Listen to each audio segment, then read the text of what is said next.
성령님 오셨네라는 제목 가지고 함께 하나님의 말씀을 나누려고 합니다. 우리 지난 시간 사도행전 1장을 함께 나눴었는데요. 사도행전 1장을 마무리하면서 성령님이 우리 개개인에게 권능으로 임하실 때 우리가 그 권능을 힘입게 되고, 하나님은 당신의 권능을 부어준 자들을 통해서 하나님의 나라를 이뤄간다고 하는 그 거룩한 플랜에 대해서 우리가 살펴보았습니다.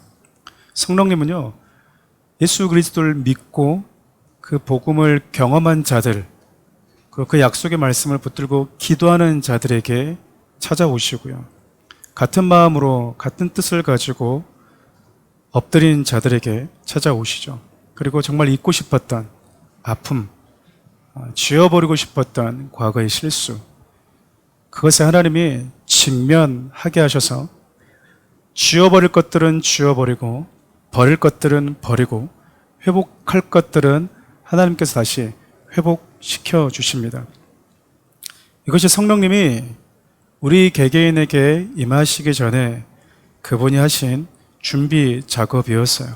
사도행전 1장에 성령님이 우리에게 임하실 거라고 하는 그 약속이라고 한다면요, 사도행전 2장은 그 약속하신 성령님이 이제 본격적으로 임하는 사건을 담고 있습니다. 성령님은요, 예수 그리스도의 약속의 말씀을 붙들고 기도하는 자들에게 임하셨다라고 하는데, 본론을 들어가기에 앞서서 우리가 좀 주목해야 될 부분들이 바로 이 부분이라고 생각을 해요. 성령님이 이 땅 가운데 임하실 때요, 세상에 임한 것이 아니라 가장 먼저 믿는 자들에게 임하셨다라는 거예요. 믿는 자들에게. 다시 말하면 세상을 한 번에 확 바꿔버리는 방식으로 일하는 것이 아니라 예수 그리스도를 믿는 자들 그 개개인에게 임하셔서 그들의 영혼, 그들의 내면, 그들의 삶을 하나하나 그들의 인격까지 점진적으로 바꿔가면서 하나님의 나라를 시작하셨다라는 거예요. 우리 여러분, 성경을 보면서 알아야 될 게 바로 그것인데, 성령님이 우리에게 어떻게 임하시고 그분이 어떤 방식으로 일하는지를 우리가 발견할 필요가 있다라는 겁니다. 성령님은 능력이 있음에도 불구하고요, 세상을 한꺼번에 확 바꾼 것이 아니라 약속의 말씀을 믿고 기도하는 자들, 그 한 사람을 바꾸시고 만들어가면서 점진적으로 당신의 나라를 이뤄가고 있었다라는 거예요. 여러분, 이것이 성령님이 일하는 방식입니다. 그러니까 여러분, 다른 어떤 것보다도 성령님은 우리 안에 들어오셔서 가장 먼저 바꾸기를 원하시는 사람, 가장 먼저 그분이 이루고 싶어 하시는 나라는요, 저와 여러분이라는 거예요. 내가 가장 먼저 하나님의 나라로 바꿔지기를 원하신다라는 겁니다. 참 쉽지 않죠. 그리고 여러분, 우리 개개인이 바뀌든 안 바뀌든 무슨 상관입니까? 대의가 중요한데. 세상은 그러잖아요. 근데 하나님은요, 우리 개개인이 바뀌는 걸 더 중요하게 여기세요. 우리 입술, 우리의 인격, 우리의 생각, 우리의 삶이 예수 그리스도의 모습으로 바뀌는 것을 우리 주님은 더 원하시고, 그분이 가장 먼저 시작하고 싶어 했던 나라가 바로 저와 여러분이라는 겁니다. 그래서 사복음서를 보면 예수님께서 우리를 구원하시기 위해서 이 땅 가운데 임하신 사건이 잘 기록되어져 있는데, 아시다시피 여러분, 예수님이 이 땅 가운데 오실 때 세상이 환영하지 않았죠. 헤로드 왕은요, 자기가 유대인으로 왕으로 있는데 자기의 왕위가 위협당한다고 느껴서 유대인으로 왕으로 오셨던 예수 그리스도를 인정하지 않았습니다. 죽여버렸죠. 정말 죽여버리고 싶을 정도로 증오합니다. 뿐만 아니라 여러분, 하나님을 믿고 백성들을 하나님께로 이끈다라고 하는, 말씀을 가르친다라고 하는 유대인들의 지도자들 역시 자신들이 누리고 있던 그 기득권을 잃어버릴까 봐 예수님이 사역하는 것을, 자신들 곁에 오는 것을 좋아하지 않았습니다. 한 번은 예수님께서 성전에 들어가신 적이 있었죠. 우리 주님이 성전을 맨 처음 세우셨을 때, 우리 가운데 성전을 주셨을 때, 그 성전을 통해서 당신의 백성과 만나고자 하는 그 설레이는 꿈을 안고 지었던 그 성전, 우리에게 주었던 그 성전 안에서 일어나고 있던 강도의 모습, 강도의 구렬로 변해버리는 그 성전의 모습 보고 우리 주님이 탄식하셨거든요. 그러면 백성들의 지도자들은요, 회개하고 하나님이 맨 처음 우리에게 주셨던 성전의 모습을 잃어버린 것에 대해서 아파해야 되는데, 그들은 그러지 않았습니다. 왜일까요? 이미 탐욕과 욕심에 취해 있었거든요. 자신들이 누리는 그 기득권이 예수님의 말 한마디에, 예수님의 손짓 하나에, 행동 하나하나에 위협을 받는다고 느낀 거예요. 그뿐이겠습니까? 예수님이 부활하신 것을 무덤 그 현장에서 직접 보고 증언하러 온 군인들의 입을 가장 먼저 막았던 사람이 바로 제사장들이었습니다. 왜였을까요?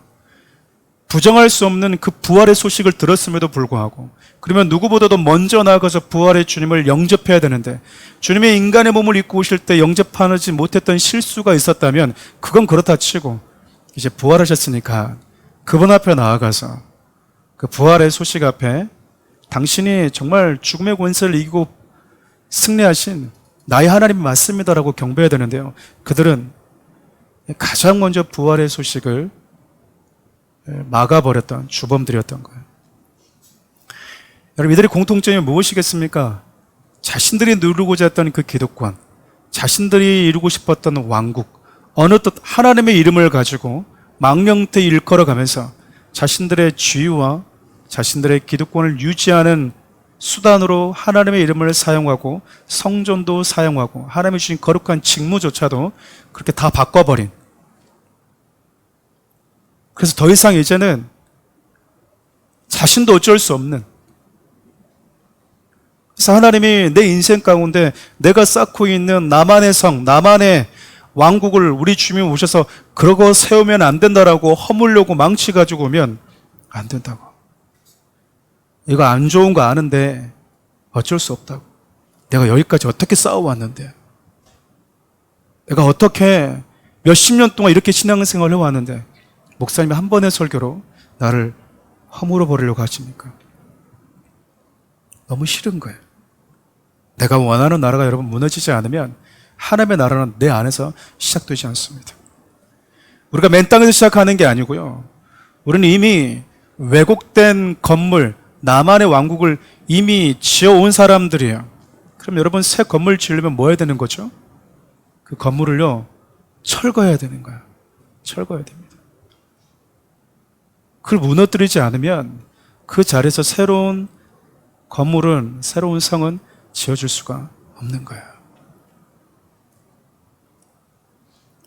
사랑하는 우리 교회 성도님들이, 하나님께서 우리 가운데 찾아오셔서 그분이 일하시는 방식, 그분이 시작하시는 나라가 어디서부터 시작하기를 원하시고 그분이 시작하신 나라의 방식이 무엇인지를 우리가 좀 깊이 알 필요가 있다고 생각을 해요. 빨리 허물수록 빨리 세워집니다. 아니면, 그것이 주님이 기뻐하시는 게 아니면 과감하게 무너뜨릴 수 있는 결단들이 우리 가운데 있기를 바라요. 오늘 여러분, 성령님께서 임하실 때 어떤 모습으로 임하셨는지 기록되어 있는데, 성령님이 우리 가운데 임하시는 이 표징들이 우리에게 주는 메시지가 있습니다. 먼저 여러분, 성령님이 임하실 때 오순절에 임하셨다고 하거든요. 오순절은 유월절을 지내고 나서 안식일 그 다음 날부터 7째 날이 7번 있는 안식일입니다. 구약에서는 안식이 7번이 있다고 그래서 7.7절, 그리고 보리수확을 가장 먼저 해서 하나님께 드렸던 절기라고 해서 맥주절이라고도 불렸습니다. 그러니까 오순절은 여러분 7 안식이 지난 다음 날인 거죠. 그러니까 주일인 것이죠. 주님의 날, 주님이 부활하신 날, 그 날에 성령님이 당신의 백성들에게 찾아오신 겁니다. 그리고 여러분, 그들에게 같은 마음, 같은 뜻, 같은 비전, 같은 꿈을 꾸게 하신 거죠. 이런 의미에서 본다면 성도들 모두에게 영적인 오순절이 임해야 된다고 저는 믿어요. 이 말을 다른 말로 바꾸고 말하면, 예수 그리스도의 십자가와 부활을 경험한 우리 모두에게 성령의 권능으로 임하셔야 되고, 그분이 다스리고 통치하는 나라가 내 삶 가운데서 시작되어야 된다라는 겁니다. 성령이 임하실 때 어떤 일이 일어났는지 좀 더 자세히 살펴보겠습니다. 첫 번째, 여러분, 성령의 권능으로 임하실 때 급하고 강한 바람 같은 소리가 임했다라고 합니다. 그래서 자꾸 바람에다가 초점을 맞추니까 그러는데, 바람 같은 소리였다라고 성경은 기록해요. 오늘 본문 2절 말씀 함께 읽겠습니다. 호련히 하늘로부터 급하고 강한 바람 같은 소리가 있어 그들이 앉은 온 집에 가득하며. 성경을 보면 여러분 성령님을 다양한 모습으로 소개합니다. 여기에 등장했던 바람 같은 소리는요, 헬라어로는 푸노에스라고 하는 단어를 쓰는데, 여러분 들어보신 분들은 아시겠지만 히브리어로는 루아흐라고 합니다. 바람, 호흡, 숨결, 이걸 뜻하는 것이죠. 여러분 성경을 보면 하나님이 당신의 손수 빚으신 그 인간에게요, 생기를 후 불어넣는 장면이 창세기에 기록되어 있습니다. 흙으로 빚었을 때는 아무것도 아니었는데 하나님이 생기를 그 코에 불어넣으시니까요, 인간이 생명이 되었대요. 살아나는 존재가 되었다라는 겁니다. 그러니까 여러분 이 생기는 생명을 의미하는 것이겠죠. 에스겔에서도 하나님은 같은 방식으로 일을 하시는데 다름이 아니라 마른 뼈들에게요, 생기를 불어 넣어버리십니다. 우리 에스겔 37장 8절 10절 말씀 함께 읽어보겠습니다. 내가 또 보니 그 뼈에 힘줄이 생기고 살이 오르며 그 위에 가죽이 덮이나 그 속에 생기는 없더라. 또 내게 이르시되 인자야 너는 생기를 향하여 대언하라. 생기에게 대언하여 이르기를 주 여호와께서 이같이 말씀하시기를 생기야 사방에서부터 와서 이 죽음을 당한 자에게 불어서 살아나게 하라 하셨다라. 이에 내가 그 명령대로 대언하였더니 생기가 그들에게 들어가매 그들이 곧 살아나서 일어나 서는데 극히 큰 군대더라.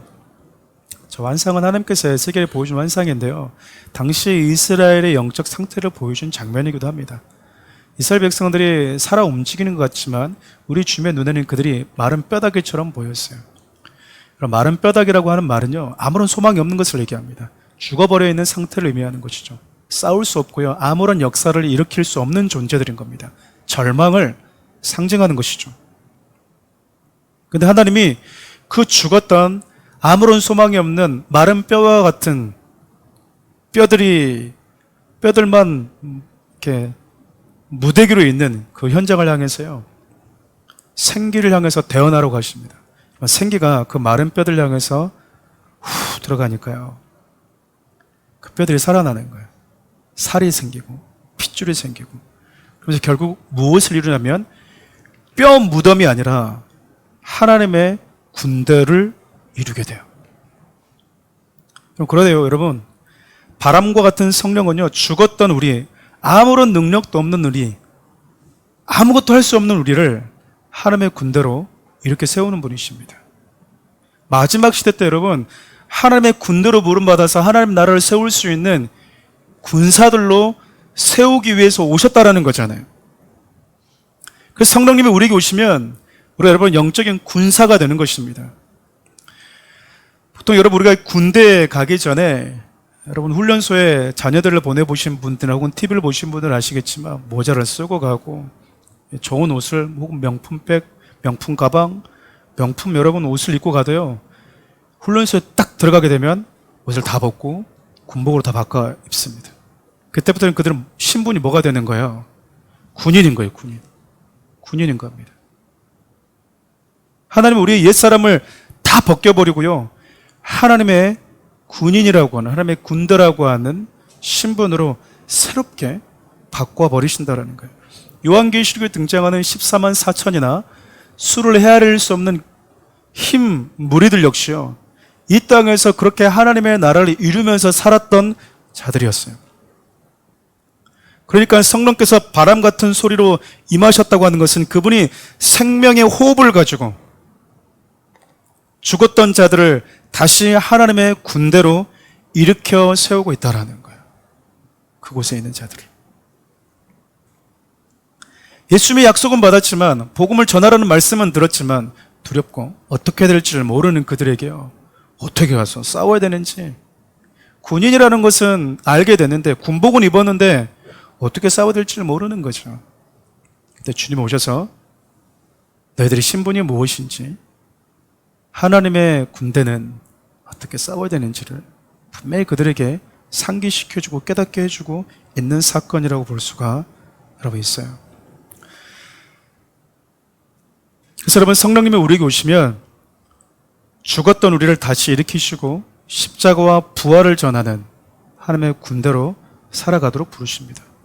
두 번째, 여러분, 성령님이 급하고 바람 같은 소리와 더불어서 불의 혀처럼 각 사람에게 임했다고 말씀합니다. 우리 3절 말씀도 함께 읽어볼까요? 마치 불의 혀처럼 갈라지는 것들이 그들에게 보여 각 사람 위에 하나씩 임하여 있더니, 그럼 불길이 솟아올랐어요. 근데 그 불길이 마치 혀와 같이 갈라지면서 각 사람 위에 임하셨다라고 말을 합니다. 성경에서 여러분, 불도 참 다양한 의미로 사용이 됩니다. 근데 오늘 본문을 여러분 자세히 눈여겨보면 이 불의 의미는 의외로 쉽게 해석이 될 수 있어요. 물은 씻어냄으로 우리를 정결케 한다면요, 불은요, 태우고 소각함으로 정결케 하는 기능을 해요. 구약 성경을 보면 이 제물을 불로, 제단의 불로 다 태우거든요. 그 제물은 내 죄를 전가받은 육체, 몸뚱아리였습니다. 그 죄로 내 죄를 짊어진 그 육체를요, 그 몸뚱아리를요, 하나님의 제단의 불로 소각해버립니다.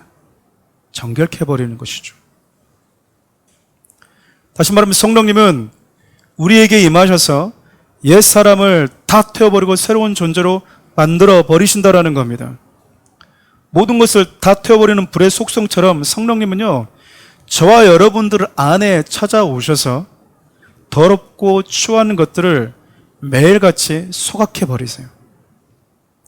그래서 저와 여러분들을 정결한 자, 거룩한 산제물, 영적 예배를 드리는 자로 바꾸세요. 우리 로마서 12장 1절 말씀 함께 읽어볼까요? 그러므로 형제들아, 내가 하나님의 모든 자비하심으로 너희를 권하노니 너희 몸을 하나님이 기뻐하시는 거룩한 산제물로 드리라. 이는 너희가 드릴 영적 예배니라. 이 말씀에 의하면 성령의 불은 꺼지지 않고 계속해서 내 삶 가운데 타올라서 매일같이 태워야 할 것들을 소멸하고 소각해서 저와 여러분들이 거룩한 영적 예배를 드리는 자로 살아가게 한다라는 겁니다.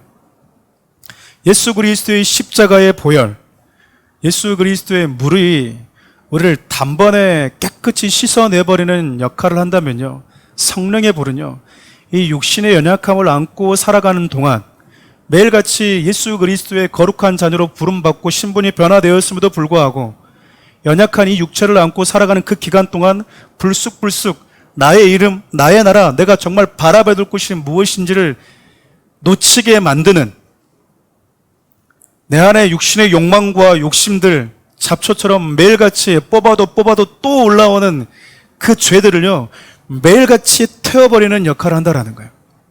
바울의 표현을 빌리면 우리는 날마다 죽는다, 날마다 쳐서 내 자신을 복종시킨다라는 것과 같은 의미예요. 그래서 여러분, 이 성령의 불은 꺼지면 됩니까, 안 됩니까? 꺼지면 안 되는 거예요. 제단의 불을 꺼뜨리지 말라고 했던 것도 마찬가지예요. 한번 제사를 지냈으면 다 끝나야 되잖아요. 이제 불 필요 없다. 근데요, 우리가 또 넘어질 걸 아세요.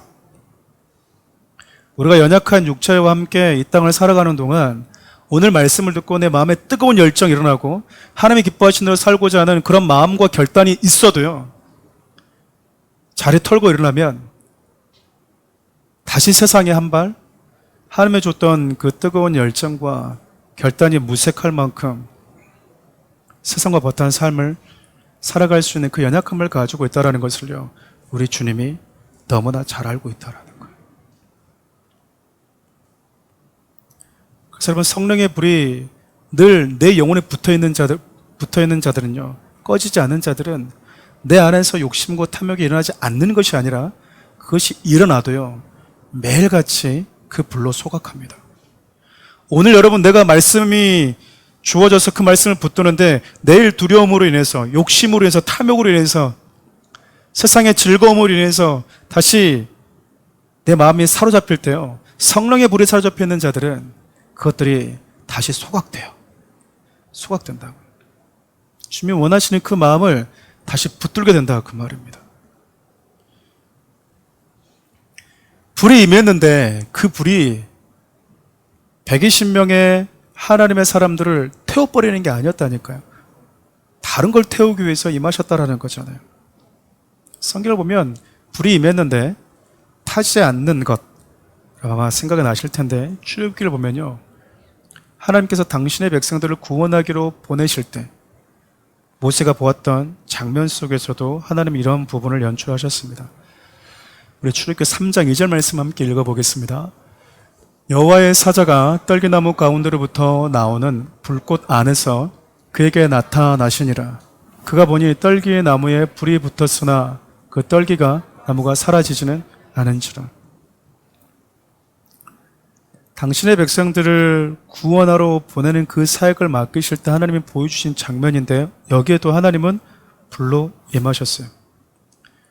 그 불은 여러분 우리를 태워서 우리를 죽여버리는 게 아니고요, 우리의 삶을 새롭게 하고 우리를 거룩한 예배로 초대하고 새로운 나라로 살아가도록 하는 불이라는 거예요. 그 이외의 다른 것들은 소각해버리는 불이라는 겁니다. 매일같이 나를 위해서 살고 싶고 편안하게 살고 싶고 내가 원하는 길을 가고 싶고 때로는 죄가 주는 즐거움에 흠뻑 취해 있고 싶고 내가 원하는 나만의 성을 쌓고 살아가는, 기도해도 그날 죽어진 것 같지만 내일 보면 다시 시퍼렇게 살아있는 것 같은 그 죄의 속성, 그걸 안고 살아가는 게 저와 여러분이거든요.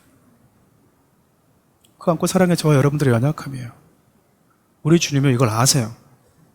아신다고. 우리가 그리스도인이라고나 하나님의 자녀라고는 신분은 바뀌었지만 우리가 이 연약한 육체를 안고 살아가는 그 시간 동안 얼마나 반복해서 넘어질 수 있는지, 얼마나 실수할 수 있는지를 우리 주님 너무나 잘 아시는 거예요. 그래서 여러분 각자에게 뭘 주신다고요? 성령의 불을 주시는 거예요. 그래서 여러분 성령의 불이 임하면 가장 먼저 일어나는 것들 중에 하나가, 우리 보통 기도원 같은 데 가면 회개가 터진다고 그러잖아요. 그게 뭐냐면 여러분, 죄가 보여지고 죄를 소각하는 겁니다. 죄를 소각하는 거예요. 나를 위해서 살았던 삶, 하나님에 대해서, 하나님의 명예에 대해서, 주님의 이름과 주님의 나라에 대해서 관심조차 주지 않고 살아갔던 나의 그 삶을요, 성령님이 임하심으로 인해서 소각하는 시간인 거예요. 사랑하는 우리 성도 여러분, 여러분 심령에 이 성령의 불이 타고 있습니까? 타고 있으세요? 타고 있다면 여러분, 내 안에 불긋불긋 죄가 솟아나지 않는다라는 게 아니고요, 그 죄가 솟아나면 이걸 소각하는 거예요. 내가 잘못했습니다. 부부관계도 마찬가지잖아요. 뭐 하는 거죠? 주님, 내가 잘못했습니다. 내가 따뜻함으로, 내가 따스함으로 아내를 보도만내지를 못했습니다. 내가 주님 주시는 그 마음 가지고 내 상대를 그렇게 대하지 못했고 내 아내, 내 자녀를 그렇게 대하지 못했습니다. 그렇게 하면서 여러분, 이게 또 사라지고 다시 주님 주시는 그 용기를 갖게 되는 거예요. 전 사랑하는 우리 성도님들, 여러분들과 저하고 다른 건 없어요. 저 여러분과 다른 게 하나도 없습니다. 제가 말씀을 준비할 때마다 늘 느끼는 게 그거예요. 내가 이 자리에 설 수 있는 건 자격이 아니라 부르심 때문이라는 겁니다. 부르심 때문에. 다 그 이유 하나밖에 없습니다. 하나님이 나를 말씀 전한 자로 불렀다. 여러분들이 고민한 거 똑같이 고민하고요, 여러분들이 잘 안 싸워지는 부분 저도 똑같이 잘 안 싸워집니다. 여러분들이 쉬이 넘어지는 부분 저도 똑같이 넘어집니다. 정도의 차이가 있을 뿐 반복해서 넘어지는 건 다 똑같아요. 근데 하나님은요, 그 넘어지면서 우리를 가만히 내버려 두지 않아요. 우리를 걸려 넘어지게 하는 그 죄를요, 강한 성령의 불로 다 태워버리십니다. 전 여러분들이 그 능력의 성령의 권능, 성령의 불을 소유한 자, 가진 자로 살기를 바라요. 그래서 성령님, 오늘도 내 임의대로 말했던 나의 입술, 내 생각, 내 안의 탐욕과 거짓들을 다 소각시켜 주십시오. 다 소각시켜 주십시오. 그렇게 기도하셔야 되는 거예요. 사랑하는 우리 성도님들, 성령의 저와 여러분들에게 임하셔서 여러분들을 살리셔서 하나님의 군대로 여러분들을 부르셨다면 날마다 그 죄를 소각하고 태워버리고 소멸하는 자들로 살아갈 수 있기를 바라요. 그래야 우리의 삶이 주님이 기뻐하시는 거룩한 예배를 드리는 자로 살아갈 수 있는 거예요. 산 제물, 거룩한 산 예배, 그것이 우리가 드릴 영적 예배라는 거잖아요. 매일같이 죄를 몰아내고 주님이 주인 되시는 삶을 살아내도록 하는 것, 그것이 우리 주님이 저와 여러분들을 살리신 이유다, 그 말입니다.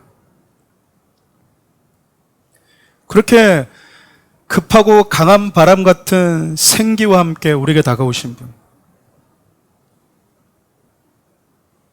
죄도 무섭고 죄도 질긴데요, 성령의 불은 더 강력합니다. 그 불로 임하신 성령, 그분이 마지막으로 하신 일이 뭐냐면요, 우리의 언어를 터치하세요. 4절 말씀 함께 읽어볼까요? 그들이 다 성령의 충만함을 받고 성령의 말하게 하심을 따라 다른 언어들로 말하기를 시작하니라. 성령님이 우리에게 임하셔서요, 불로 임하시고 급하고 바람 같은 소리로 임하셨는데 또 뭘로 임하냐면 이분이 우리의 언어를 건드리시는 거예요. 우리 몸에 여러분 가장 매력적인 부분이 뭔가 같습니까? 적어도 입은 아닌 것 같습니다. 입인 것 같습니까? 입이 참 좋기도 하죠. 근데 입에서 참 많은 것들이 나가잖아요. 사랑하는 사람에게 상처를 주는 게 여러분 눈에서 나가는 게 아니고요, 입에서 나갑니다. 귀에서 나가는 거 봤습니까? 그리고 귀를 보고 그냥 화가 났다, 우리 남편이나 귀를 보고 저 화가 난 것 같아, 이러지는 않잖아요. 입이잖아, 입. 여러분들이 매력적으로 느끼는 신체의 부위는 무엇입니까? 코? 눈? 저마다 다르겠죠. 네. 저는 코인데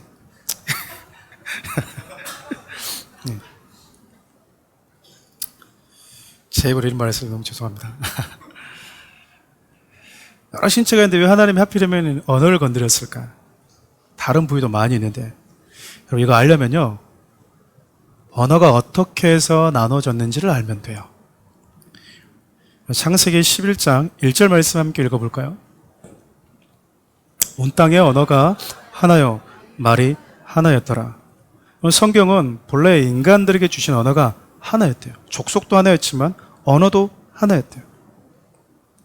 도대체 이 언어가 왜 나눠지게 된 걸까? 계속해서 한번 읽어볼까요? 3절부터 4절. 서로 말하되 자 벽돌을 만들어 견고히 굽자 하고 이에 벽돌로 돌을 대신하며 역청으로 진흙을 대신하고 또 말하되 자 성읍과 탑을 건설하여 그 탑 꼭대기를 하늘에 닿게 하여 우리 이름을 내고 온 지면에 흩어짐을 면하자 하였더니, 한 족속이었던 사람들이 모여서요, 뭘 일했냐면 벽돌을 쌓는 거예요. 벽돌을 쌓고 성을 짓는 게 잘못이겠습니까? 문제가 뭐냐면 그 성을 쌓는 이유와 동기가 문제였다라는 거예요. 자기 이름을 드러내고 자기의 왕국을 건설했다고 하는 거예요. 성을 하늘 꼭대기까지 나가서 하나님처럼 대보자라는 거죠. 여러분 이 일이 가능했던 게 무엇 때문인지 아십니까? 언어가 하나여서 가능했던 거예요. 언어가 하나다 보니까 소통이 가능하니까 이 일이 너무 일사천리로 진행이 돼버린 거예요. 여러분 언어가 그만큼 힘이 있어요. 언어가 그렇게 힘이 있다니까요. 우리 종종 그 말 하지 않습니까? 정말 말이 안 통한다 그러잖아요. 말이. 같은 언어를 써도 말이 안 통할 때가 있는데 소통이 이루어지고요, 말이 하나일 때는 엄청난 파괴력을 갖게 되는 거예요. 같이 부부간에서도 여러분 대화가 안 될 때가 있잖아요. 왜일까요? 다른 언어를 쓰는 게 아니잖아요. 소통이 안 되고 있기 때문에. 소통이.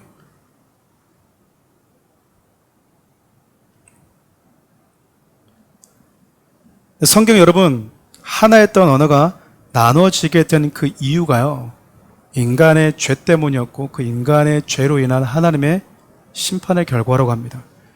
우리 11장, 창세기 11장 6절 함께 읽어볼까요?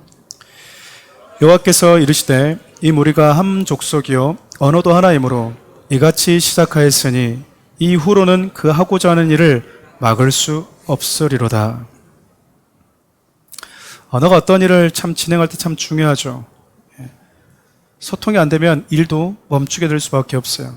상대의 마음과 감정을 읽어내기도 힘듭니다. 한번 생각해 보십시오. 여러분들이 간절히 하나님께 기도했어요. 근데 우리 주님이 환상 가운데 나타나십니다. 근데 히브리어로 샬라 그러고 있으면 여러분 위로가 됩니까? 우리 주님이 지금 영광의 모습으로 오셨는데 내가 네 기도에 응답하고 있는데 내가 너의 기도를 간절히 듣고 있다는 얘기를 하는데 내가 못 알아듣는 말로 하는 거예요. 영어로 해버리면 가끔 이제 외국어권에 있는 분들이 들어오실 때가 있잖아요.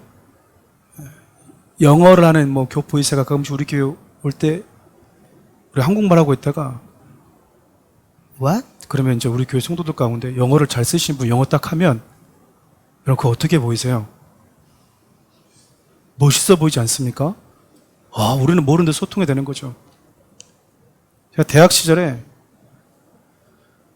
아무것도 모른 채 열정 하나 가지고 친구랑 우리 영문학과 수업을 한번 들어보자. 제가 뭣도 모르고 영문학 수업을 들었어요. 영문학 수업을.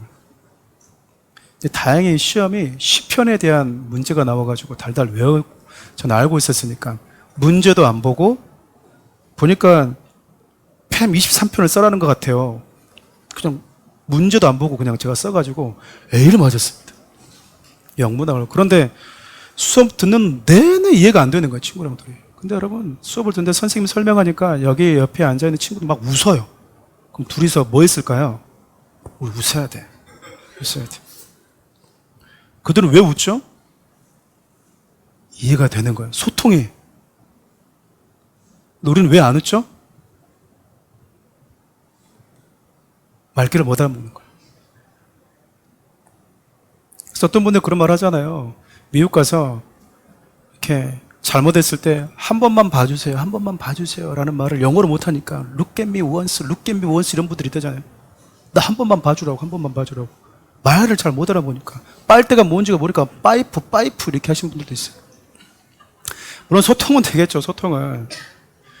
여러분 대학 강의 때 선생님이 아무리 영어로 강의해도 여러분 웃는 분들은 딱 둘 중에 하나예요. 진짜 알고 있거나 아니면 묻어가야 되기 때문에 웃는 분들도 많이 있어요. 소통이 안 된다는 게 참 같은 공간에 있음에도 외인이 되는 거죠. 외인이. 그렇지 않나요? 근데 여러분 여러 한 족속이 그 많은 한 족속들이 모여서 언어가 하나니까 얼마나 일사천리로 일이 진행됐겠어요. 하나님이 서로 소통하면서 하나님의 나라를 구현하라고 주신 이 소중한 도구를요, 사람들이 자기의 나라, 자기의 이름, 자기 명예, 우리 맘만 먹으면 하나님처럼 들도 될 수 있겠는데? 거기다가 사용한 거예요. 그때 하나님이요, 내려오십니다. 내려오세요. 우리 창세기 11장 7절에서 9절 말씀 함께 읽어볼까요? 자, 우리가 내려가서 거기서 그들의 언어를 혼잡하게 하여 그들이 서로 알아듣지 못하게 하자 하시고 여호와께서 거기서 그들을 온 지면에 흩으셨으므로 그들이 그 도시를 건설하기를 그쳤더라. 그러므로 그 이름을 바벨이라 하니 이는 여호와께서 거기서 온 땅에 언어를 혼잡하게 하셨음이니라. 여호와께서 거기서 그들을 온 지면에 흩으셨더라. 결과적으로 여러분 하나였던 언어가 여러 언어로 흩어지게 된 원인은요, 자기의 나라, 자기의 성, 자기 이름을 드러내려고 했던, 그래서 하나님을 대적하려고 했던 인간들에게 내리는 하나님의 심판이자 저주였다라는 거예요. 성경을 보면 인간이 하나님처럼 되려고 했을 때, 인간이 범죄했을 때 하나님이 심판하시고 저주하신 사건들이 많이 기록되어져 있어요. 여러분 창세기를 보면 아담과 하와가 하나님처럼 되려고 했을 때 하나님이 그들을요, 생명나무가 있는 그 극한 기쁨의 동산, 그 에덴에서요, 추방해버립니다. 에덴에서 쫓아내버리심으로 인해서 심판하시고 그들을 저주해버리셨어요. 노아의 홍수 때 여러분 인간이 범죄했을 때 썩은 육체, 썩은 고기 덩어리로 전락해버린 인간을요, 하나님이 심판하셨는데 물로 저주하십니다. 소돔과 고모라를 하나님이 심판하실 때는요, 죄가 관영한 그 성을 불과 유황으로 하나님이 저주해 버리셨어요. 근데 오늘 바벨탑 사건, 하나님처럼 높아지고 싶고 내 이름, 내 명예에 관심이 있어 하는 그 바벨탑 사건, 하나님이요 인간의 언어를 저주해 버립니다. 그러니까 바벨탑 사건은 인간의 언어를 하나님이 심판하고 저주해 버린 사건이라고 볼 수 있겠죠. 근데 여러분, 오늘 사도행전 2장을 보니까 성령님이 오시니까 무슨 일이 벌어지냐면 이 언어의 저주가 풀리는 거예요. 언어의 저주가. 가끔 우리가 동화책 같은 걸 보면은 공주가 저주에 걸려서 말을 못할 때 왕자가 가서 뭐 해주죠? 뭐 하면서 저주가 풀리죠? 입 맞추면서 뭐 하죠? 저주가 풀립니다. 또 그거 보고 또 남편이 아내가 오래 잔다고 가서 또 입 맞춘다고 저주 풀어주겠다고 하면은 큰일 날 수가 있기 때문에 물어보고 저주를 풀어주시기 바랍니다. 근데 여러분, 바벨탑 사건은요, 하나님이 범죄한 인간들을 다양하게 저주하셨는데 언어를 저주한 사건이라고요. 사랑하는 우리 성도 여러분, 예수님이요 인간의 몸을 입고 우리 곁에 오셨을 때 무슨 일이 벌어졌냐면 죄와 죽음이라고 하는 그 저주의 올무에 갇혀있던 우리가요 그 저주에서 해방되게 됐어요. 근데 여러분, 성령님이 우리 가운데 강림하시자 무슨 일이 벌어지냐면 언어라고 하는 이 저주에서 풀리는 역사가 일어났다라는 거예요. 여러분, 언어의 저주가 풀리니까 무슨 일이 벌어졌는지 한번 볼까요? 사도행전 2장 4절과 11절 말씀 함께 읽겠습니다. 그들이 다 성령의 충만함을 받고 성령이 말하게 하심을 따라 다른 언어들 말하기를 시작하니라. 그레데인과 아라비아인들이라 우리가 다 우리의 각 언어로 하나님의 큰 일을 말함을 듣는도다 하고. 여러분, 언어의 저주가 풀리니까요 가장 먼저 성령이 이끄시는 대로 우리 입이 열렸다라는 거예요. 여러분, 생각해보면 우리가 어떤 말을 할 때는요 어떤 사고와 생각에 지배되어서 말을 합니다. 가끔 우리가 하나님의 말씀대로 행동하지 않으면 불순종했구나, 우리가 뭐 연약해서 그랬구나, 목사님 저 그렇게 잘 못합니다, 쑥스러워서요 배우자에게 그렇게 말 못하고 아내에게 자녀에게 그렇게 말 못합니다. 근데 여러분, 한 번만 더 생각해보면 그렇게 못합니다라는 말은요 다른 어떤 생각과 그 어떤 것에 이끌리는 대로 말하겠다라는 거예요. 그렇지 않나요? 내 방식대로 말해왔다라는 거잖아요. 내 방식대로 내가 원하는 대로 말해왔다라는 거거든요. 근데 여러분, 언어의 저주가 풀리면요 성령의 말하게 하심 따라서 말하게 된대요. 우리 주님이 나에게 요구하신 대로, 그분이 이끄시는 대로 우리의 언어가 바뀐다라는 거예요. 그리고요 하나님께서 죄인된 우리에게 도대체 어떤 놀라운 일들을 행하셨는지를 담대하게 여러분 선포하게 된다 합니다. 그러니까 성령님의 강림과 함께 바벨탑으로 인해서 인간에게만 이 언어의 저주가 지금 사도행전 2장에서 풀리고 있는 거예요. 그 성령의 권능으로 언어의 저주가 풀려버린 자들이 이제 사도행전 2장 이후부터 어떻게 살아가고 어떤 말을 담대하는지를 이제 기록하고 있는 거예요. 우리 앞으로 계속해서 이제 그 부분을 살펴볼 겁니다. 말씀 마무리할게요. 사랑하는 우리 성도 여러분, 민수기 28장을 보면 오순절을 6월절 첫 안식일 다음부터 50일째 되는 날, 이스라엘 백성들이 가나안에 가서 처음 거둔 열매를 하나님께 드리는 절기로 표현하거든요. 이 말은 예수 그리스도를 믿어서 오순절 강림, 즉 예수 그리스도 안에서 새로운 삶을 시작하게 된 자들에게 성령이 임하신 사건으로 본다라는 겁니다. 그리스도 안에서 새로운 삶을 시작하는 자들은요 자기의 나라, 자기의 이름, 자기의 영광을 위해 살지 않습니다. 그리스도인에게 새로운 삶은요, 주님이 저와 여러분들에게 새로운 생명을 주신 이유는요, 예수를 믿고 성령을 받아서 이 땅에서 성공하고 더 나은 삶을 살아라고 준 게 아니다, 그 말입니다. 사도행전 2장 이후로 쭉 살펴보면 우리가 이제 다시 한번 반복되겠지만 하나님의 나라와 예수 그리스도의 생명을 전하는 자로 살게 된다라는 것이죠. 인생이 한 40줄이 넘어가다 보니까요, 어떤 생각이 드냐면, 많지는 않지만 그래도 가져볼 걸 좀 가져보고, 누려볼 걸 좀 누려보고, 세상에 말하는 즐거움도 조금 즐겨봤던 삶이잖아요. 계속 더 하고 싶습니까? 지금 연예계가 마약으로 막 발칵 뒤집혔다고 하는데, 그 가련한 친구들이 왜 그런 걸 할까요?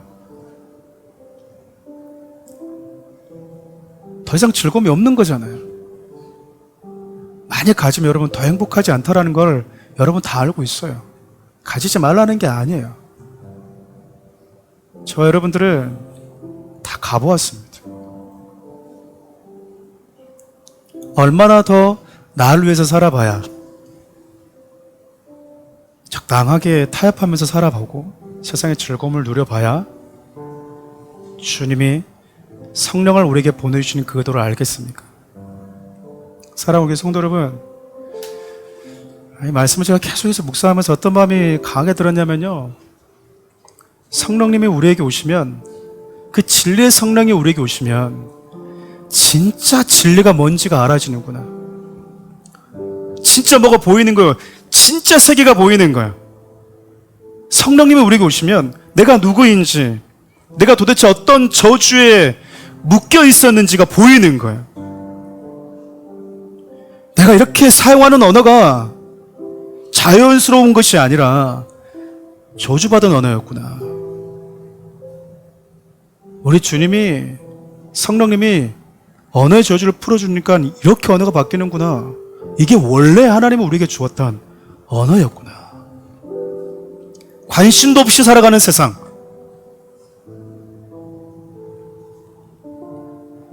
무관심한 채 살아가는 세상 속에서, 그것이 옳고 그것이 맞다고 생각하면서 살아갔던 세상 속에서요, 진리의 성령이 우리에게 오면 진짜 하나님이 우리를 맨 처음 창조했을 때 주신 것이 무슨, 어떤 생명이었고 어떤 언어였고 어떤 관계였는지가 분명히 보여버리는 거예요. 여러분, 사단은요 이걸 못 보게 하는 겁니다. 여전히 언어의 저주에 묶여 살아가는데도 불구하고 내 언어가 저주에 묶여 있는지를 모른 채 살기를 원해요. 그것이 원래 네 언어였다고 생각하면 살기를 원하는 거예요. 것이고요, 인간은 원래 태어나다가 살다가 그냥 그렇게 죽는 거야, 그게 인간의 생명이야 라고 자꾸 우리에게 여러분 거짓을 가르쳐 주는 거예요. 그냥 네 인생 네 마음대로 살다가, 네만의 성을 쌓고 살다가, 너의 이름, 너의 명예 드러내다가 그냥 즐기고 그냥 그렇게 적당히 살면 돼. 다 그렇게 살잖아. 오히려 네가 오늘 말씀처럼 살아봐, 너 비정상으로 보는 거야. 세상은 그러지 않습니까? 정상인 게 비정상 취급받는 세상으로 전락해버렸다, 그 말입니다. 사랑하는 우리 성도님들, 진리의 성령님이 저와 여러분들에게 오셔서 정말 보여주고 싶었던 진실, 그들 볼 수 있길 바라요. 그분이 정말 우리에게 보여주고 싶으셨던 진짜 세상, 진짜 나, 그분이 주었던 진짜 생명, 진짜의 언어, 그분과 함께 그것들을 다시 하나씩 하나씩 회복해 갈 수 있는 자들, 그런 자들 될 수 있기를 예수 그리스도의 이름으로 간절히 축원드립니다.